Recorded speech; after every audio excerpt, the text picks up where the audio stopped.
Robert Eggers is someone that when I saw his first feature, The Witch, I reached out to him because I wanted to work with the guy. And then I was lucky enough to work with him on his next feature, The Lighthouse, and it was a very good experience. I really enjoyed working with him because of his detail, because he makes a personal cinema. He does a cinema that uses cinema language. Very little coverage, very designed shots, working with Jaron Blaschke as DP. They work very closely. It's a combination of being very well designed and very well realized, but also he's an actor. He was an actor. He speaks an actor's language. So I love working with him because he works with a great kind of back and forth in the scenes and gives me lots of details and lots of challenges. And I feel always very engaged with when I'm with him.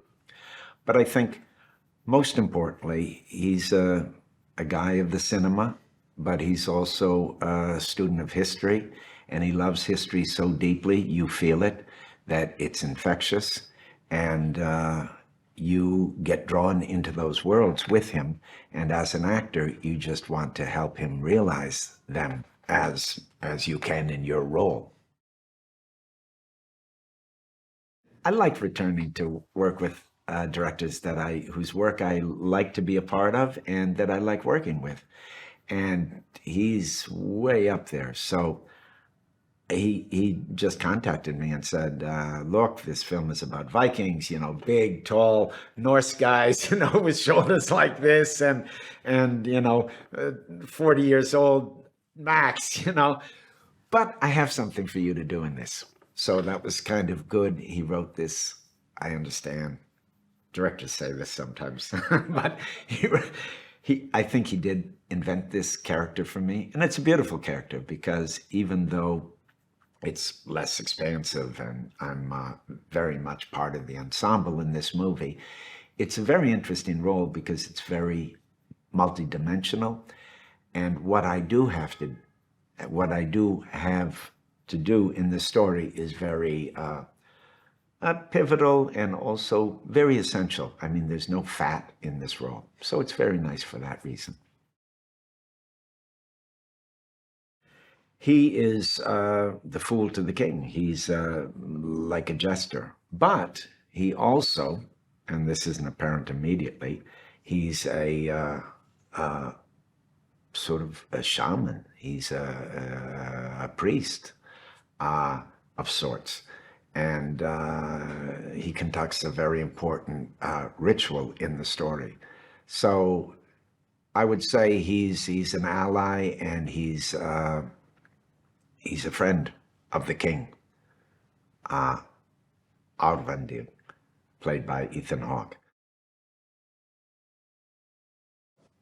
Robert kind of told me what he needed, and I think he tapped into certain things he'd seen as far as my energy and my sense of humor and my love to do physical things, and I think he really set me up to do those things. So preparation, I get sucked into his research. He says, listen, what do you want me to send you? And I'm like, bring it on, and I'll cherry pick. I'll see what's useful to me. And in fact, I got very sucked into it because this was a time in history and a culture that I didn't know a lot about. So while really maybe it wasn't necessary to go in great depth, it was a pleasure because I learned something and I started to understand his attachment to it and his love for it. And you get sucked in. And then when you arrive and you see these sets that are made with such detail and such care, it helps with the pretending. If acting on some level is really pretending, everything's there. You enter that world and you fold into that world. It's a big, muscular film, much, much bigger than The Lighthouse. He still is approaching it with the same kind of detail and the same kind of care. And while I may sound Pollyanna, at this point, the producers are fantastic because they're supporting him in that approach. And a lot of that has to do with not just detail in the set, but these beautiful shots that are very designed, that play as one and have inside each shot has a rhythm and a story and a dynamic that's beautiful on its own. And he doesn't cover things. He doesn't protect himself and make the film in the editing room, although he's got a great editor in Louis Ford, who he's worked with 2 times before. You know, there's always challenges to editing, but he doesn't have all standard coverage. So there's a kind of concentration and a kind of engagement that's really all in when you are a performer in these shots. There's a precision and there's a demand on you to be really concentrated, and you're never outside of it because you have to concentrate so hard, be involved so hard, and be absorbed into the world to make the shot work. It's the same guy, but he's got like a double life, and this ritual that he does, you know, as a priest to this Loki figure, is secret. It's something sacred. It's something that's only reserved for the king and his son. Robert's like a scholar in his approach to this stuff because he loves it. And of course, it's a preparation. So it's basically reading about the different figures, the customs, some historical facts, what their movements were. And whether that's important in order to play these roles, I don't know, but I enjoy it. And it gives an authority to the pretending that you wouldn't have if you didn't have an imagination or a taste or some information about that world. Because I feel like every time you learn something, it kind of expands your imagination or how you imagine a world could be, and it helps you not limit what you think is possible in the scene or in the movie. They built a town there on this cliff, basically. Very beautiful, this cliff was made for cinema, or cinema was made for this cliff, I don't know.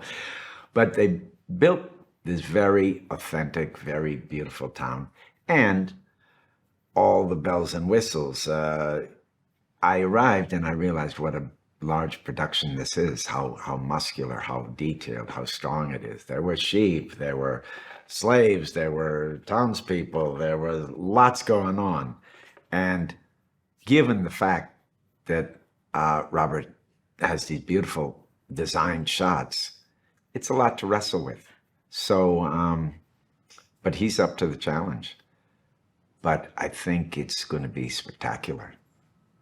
Spectacular movie. A lot of my stuff is interior and fairly intimate, but some of the action sequences with the boats and with battles is going to be incredible.